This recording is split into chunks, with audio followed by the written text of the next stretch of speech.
তাই মহাপ্রভু বুঝে নিয়েছিলেন পশ্চিমবাংলার কিছু কিছু হিন্দু জাতি এরা ভালো কেন না, এদের গাড়ি বাড়ি হয়েছে, টাকা পয়সা হয়েছে, পড়াশোনা শিখেছে, কিন্তু এরা এখনো মানুষ হতে পারে। মানুষ হতে গেলে গাড়ি বাড়ি টাকা পয়সার প্রয়োজন হয় না, মানুষ হতে গেলে মানুষের সঙ্গ করে মনুষ্যত্ব অর্জন করে তবেই তাকে মানুষ বলা হয়। কেন? এখান থেকে আনুমানিক 150 বছর আগে বিবেকানন্দ তিনি গ্রাজুয়েশন পাস করেছিলেন, তথাপিও তিনি রামকৃষ্ণ পরমহংসদেবের চরণে শিষ্যত্ব গ্রহণ করেছিলেন। কিন্তু দেখবেন এই হিন্দুদের মধ্যে কিছু কিছু হিন্দু জাতি আছে সামান্য একটু পড়াশোনা শিখে মনে করে I M A royal Bengal tiger, ভগবান ভগবান। কিন্তু বিবেকানন্দ তৎকালীন যুগে গ্রাজুয়েশন পাস করেও তিনি রামকৃষ্ণ দেবের চরণে শিষ্যত্ব গ্রহণ করেছিলেন। তিনি তো মনে করতে পারতেন আমি গ্রাজুয়েশন পাস করেছি, রামকৃষ্ণ দেব মূর্খ, আমি ওনার সঙ্গে করব না, তবে ওনাকে বিয়ের পাশেই বসে থাকতে হতো। কিন্তু তিনি অহংকার মঞ্চে না বসে শ্রী রামকৃষ্ণ পরমহংসদেবের সঙ্গ করেছিল বলে সারা বিশ্বের কাছে তিনি আজ স্মরণীয়, বরণীয় এবং পূজনীয় হয়ে আছেন। আমরা এত ড্রেস করে ঘুরে বেড়াই, আমাদেরকে কেউ চিনতে পারে না। রামকৃষ্ণ দেব একটা গামছা নিয়ে সারা বিশ্ব জয় করে ফেলেছে। এবং কবিগুরু রবীন্দ্রনাথ ঠাকুর খুব ভালো জামা কাপড় তিনি পরতেন না, দাড়ি বাড়ি সব পরিপূর্ণ ছিল, পড়াশোনা বেশি দূর জানতেন না, ক্লাস 8 পর্যন্ত পাশ করেনি, তিনি আজ বিশ্বকবি হয়ে আছেন। অতএব লেখাপড়া শিখলেই মানুষ হওয়া যায় না, মানুষের সঙ্গ করে মনুষ্যত্ব অর্জন করলে তবেই তাকে মানুষ বলা যাবে। কেন? লেখাপড়া শিখলেই যদি তাকে মানুষ বলা হতো তাহলে বলুন তো দিল্লিতে আজ যারা বিস্ফোরণ করে বেড়ালো তারা কি সব মূর্খ ছিল? তারা তো সব শিক্ষিত ব্যক্তি ছিল, তথাপিও তারা সমাজ ধ্বংস করার জন্য বিস্ফোরণ করে বেড়ালো। যদি আর ধরা না পড়তো ভারতবর্ষ ধ্বংস হয়ে যেত। তাহলে এদেরকে শিক্ষিত বলবেন? বলুন, এরা কি জাতীয় পড়াশোনা শিখেছে? এদের পড়াশোনায় কোনো ফিল্টার নাই, কিন্তু বিবেকানন্দের পড়াশোনায় ফিল্টার ছিল। এবং এপিজে আব্দুল কালাম ইনি একজন মহান বিজ্ঞানী ছিলেন, এনারা কখনো মানুষের ক্ষতি চাইতেন না, ধ্বংস চাইতেন না। অতএব এই বিবেকানন্দ রামকৃষ্ণ পরমহংসদেবের আশীর্বাদ মাথায় নিয়ে শিকাগো শহরে গিয়ে বলেছিলেন, গর্বের সহিত বলছি আমি হিন্দু। যে হিন্দু কথাটা বলতে আজকাল হিন্দুরা লজ্জা পায়, যে হিন্দু কথাটা বলতে আপনারা ভয় পাচ্ছে। কিন্তু লিখে রাখুন, এখনো যদি হিন্দু এক না হয় আগামী 20-30 বছরের মধ্যে একটা হিন্দু আর পৃথিবীতে থাকবে না। কেন? এদের ঐক্যহীনতার জন্য। অতএব তিনি গিয়ে বলেছিলেন, গর্বের সহিত বলছি আমি হিন্দু। তো সে দেশের ব্যক্তিরা বলেছিল, আচ্ছা আপনি তো বলছেন আপনাদের ধর্ম সবচেয়ে বড়, তার প্রমাণটা কি? তখন বিবেকানন্দ বলেছিল, হিন্দু ধর্ম ত্যাগের ধর্ম, আদার্স ধর্ম ভোগের ধর্ম। হিন্দু বলে মাছ খেও না, মাংস খেও না, বেশি বিয়ে করো না, বেশি বাচ্চা নিও না, ত্যাগ। অন্য ধর্ম বলে ভোগ, তাই তো শ্রেষ্ঠ। তা সে দেশের ব্যক্তিরা বলেছিল, ঠিক আছে আপনি তো বলছেন আপনাদের ধর্ম সবচেয়ে বড়, কিন্তু বলুন তো স্বামীজি পৃথিবীতে যত যত গ্রন্থ আছে কোন গ্রন্থ সবচেয়ে বড়? স্বামীজি বুঝে নিয়েছিলেন আমাদের ধর্মকে ছোট করার ষড়যন্ত্রের একটা জাল বিস্তারিত করা হচ্ছে। তাই তিনি বললেন, আমি মুখে বলতে পারবো না, টেবিলে সব গ্রন্থগুলো রাখো, আমি দেখে বলে দিচ্ছি। সে দেশের ব্যক্তিগণ হিন্দু ধর্মকে ছোট করার জন্য হিন্দু ধর্মের গীতাটা সবার নিচে দিয়ে তার উপর সমস্ত শাস্ত্র গ্রন্থ রেখে দিয়েছে। স্বামীজি হেসে বলছে, বিচার তো আপনারা করেই রেখেছেন, কেন? গীতা যদি নিচে থেকে গীতাই বড় হবে কেন? আরে মশাই বুঝলেন না, ভারী যে সইতে পারে সেই তো বড় হয়। ভিতরে আমার গীতা দাঁড়িয়ে আছে, তার ওপরে আপনি আছেন। আমার গীতাকে নিচ থেকে টান দিলে আপনি পড়ে যাবেন। গীতা আছে তাই আপনি আছেন, হিন্দু ধর্ম আছে তাই তাই হরিবল বলে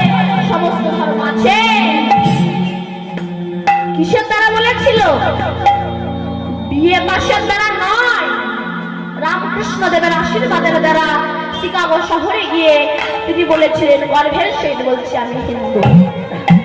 তাই মহাপ্রভু বুঝে নিয়েছিলেন এই পশ্চিমবাংলার হিন্দু এরা ভালো না। কেন?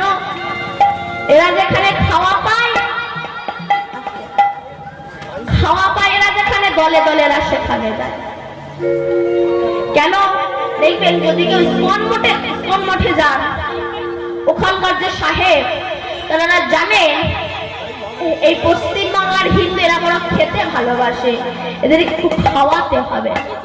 তো ওখানে যদি কেউ যান দেখবে ওখানে বিকেল বেলায় খিচুড়ি প্রসাদের ব্যবস্থা করা আছে। অপূর্ব টেস্ট। বিকেল বেলায় খিচুড়ি প্রসাদের ব্যবস্থা করা আছে। আর হিন্দুর মধ্যে কিছু হিন্দুরা, আমি সবাইকে বলছি না, কিছু কিছু হিন্দু জাতি এরা নিজের বউদেরকে নিয়ে ওখানে হ্যানিমান করতে যায়। গিয়ে ওই বিকেল বেলা লাইনে দাঁড়ায় খিচুড়ি খাওয়ার জন্য। এইবার যদি প্রসাদ দিচ্ছেন শুধু দাঁড়ালেই হবে না, আপনি যত বড়ই পদে থাকুন না কেন, যত বড় এমপি এমএলএ হন না কেন, দাঁড়ালেই হবে না। যিনি প্রসাদ দিচ্ছেন তিনি আপনাকে বলবে বলুন হরে কৃষ্ণ। আর আমি সারা জীবন হরে কৃষ্ণ না বলে ওই খিচুড়ি খাওয়ার লোভে তখনই শুধু বলি হে হে হে হে হরে কৃষ্ণ হরে কৃষ্ণ। তারা জানে বলে যদি না হাঁটে না, ওর সামনে কাঁঠাল পাতা ধরে আগে আগে হাঁটুন, ছাগলকে টানা লাগবে না। ওই কাঁঠাল পাতার লোভেই ছাগল আপনার পশ্চাৎ ধাবিত হবে। ঠিক তেমনি যারা কৃষ্ণ কথা বলে না এদেরকে এই খিচুড়ি খাওয়াতে হবে। আর এই খিচুড়ি খাওয়ানোর লোভেই এদের কৃষ্ণ কথা বলাতে হবে। তাই সেই মহাপ্রভু এসেছে, তোমরা বিলম্ব করো না, একটু হরিনাম করো। শুভধন্য তিনি দিয়ে যখন নাম গাইতে গাইতে যাচ্ছে না, তাই দেখে আমার বৈষ্ণব কবি পদখানা লিখেছেন কি আপন পুর ছাওয়ানে হেরিয়া আপন পুর ছাওয়ানে হেরিয়া আপন পুর ছাওয়ানে হেরিয়া আপন পুর ছাওয়ানে হেরিয়া চমকি উঠে মনে চমকি উঠে মনে আপন পুর ছাওয়ানে হেরিয়া আপন পুর ছাওয়ানে হেরিয়া চমকি উঠায়ে মনে চমকি উঠায়ে মনে। আরে কি জানি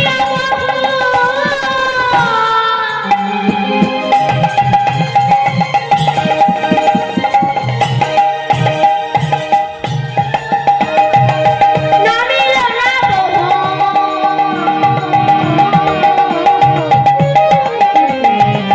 এত নামে অন্তর আর কি জানি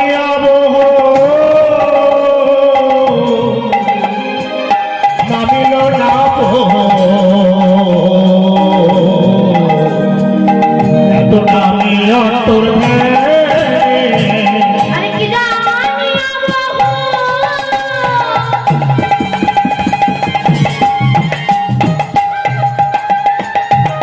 নামিল না বহু এত নামে অন্তর আর কি জানি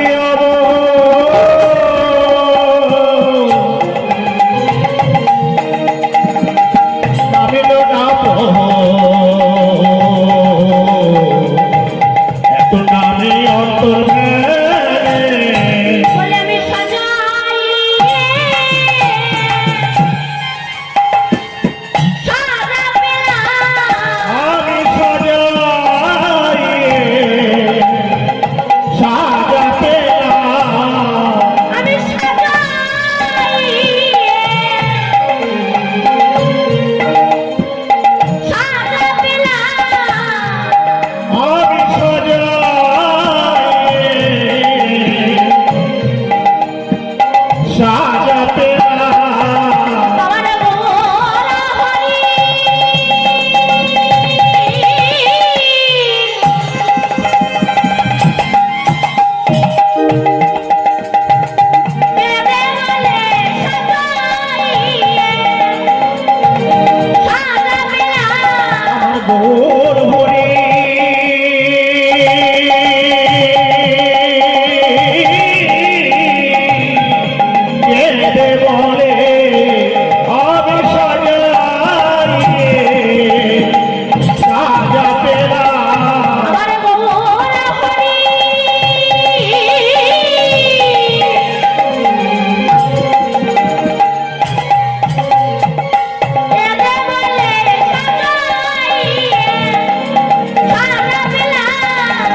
গৌর হরি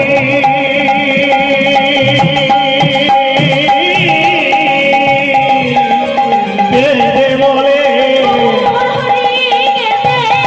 আমি সাজাই সাজালাম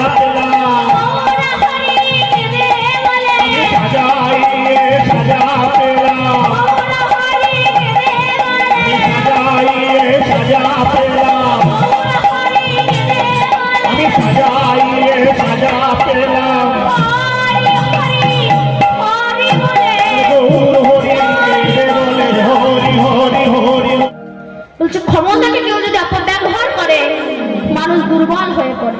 বলুন তো পঞ্চ পাণ্ডবের মধ্যে সবচেয়ে কার গায়ে বেশি শক্তি ছিল? বলুন কার গায়ে?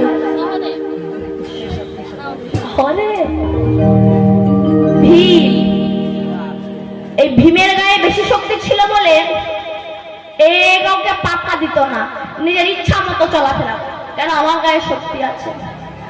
বাবা তুমি ভেবো না আমি স্বপ্নের ব্যাপারে একজন আছে। কেন? জোনাকি পোকা চেনো? জোনাকি পোকা চেনো?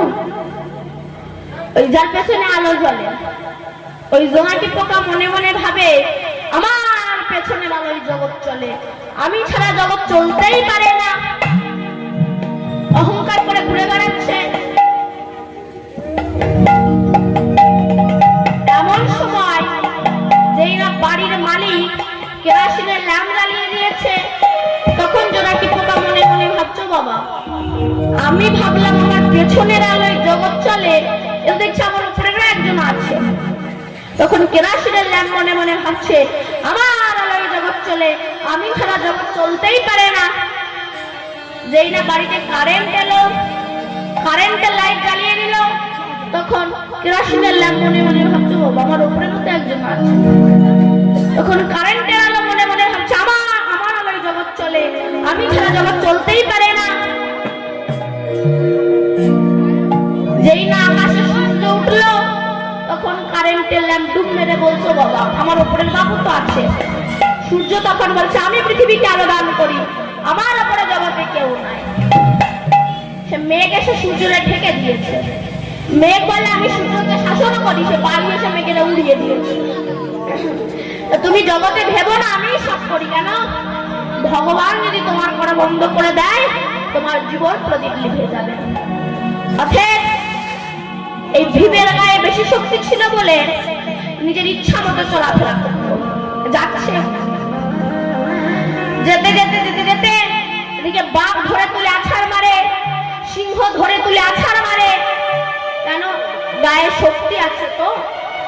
মানুষ অহংকারী হয়ে গেলে তার পরিণতিটা কি হয় সেটাই বলছি। জানেন অহংকারের পরিণতিটা কি হয়? এক গেজেটেড অফিসার নদী পার হচ্ছে, তো নিজের গর্ভের কথাটা মাঝিকে শোনাচ্ছে। জানো মাঝি আমি একজন গেজেটেড অফিসার, কথাগুলো না একটু মন দিয়ে শুনুন। কেন? পৃথিবীতে কীর্তন বহু বেড়ে গিয়েছে, যেখানে সেখানে কীর্তন হচ্ছে, এত এত কীর্তন হচ্ছে, কিন্তু বলুন তো অমানুষ কেন মানুষ হচ্ছে না? মানুষের অমানুষ হয়ে যাচ্ছে কেন? কারণটা কি? বলছে যিনি কীর্তন গাইছে তারই চরিত্র ভালো না, তো আপনার চরিত্র ভালো হবে কি করে বলো? আমি কীর্তন গাইছি কিন্তু আমি এদিকে পাঠার মাংস খাই, সব খাই, চুল্লুও খাই, মাংস খাই, মাছ খাই, সব কিছু খাই, আবার আসরে সে কীর্তন করি। তা আমার মুখে কীর্তন শুনে কি আপনাদের চিত্তশুদ্ধি হবে? হবে না। কেন? আমি আসরে ওঠার সময় মাছ মাংস খাচ্ছি উঠছি, আমার মুখে কীর্তন শুনে কি আপনাদের চিত্তশুদ্ধি হবে? না। তাই বলছে হরিনাম শোনো যে বৈষ্ণবের ওঠায়, হরিনাম শোনো, কিন্তু অবৈষ্ণবের মুখে শুনলে কোনোদিনও হরিনামে কৃপা হবে না। হরিবোল হরিবোল। কারণ নোংরা জলে কি নোংরা পরিষ্কার হয় রে মা? অতএব অফিসার গিয়ে বলছে জানো মাঝি আমি একজন গেজেটেড অফিসার। মাঝি বলছে হ্যাঁ আপনি শিক্ষিত মানুষ, তা তোমাকে কটা প্রশ্ন করবো, বলতে পারবে?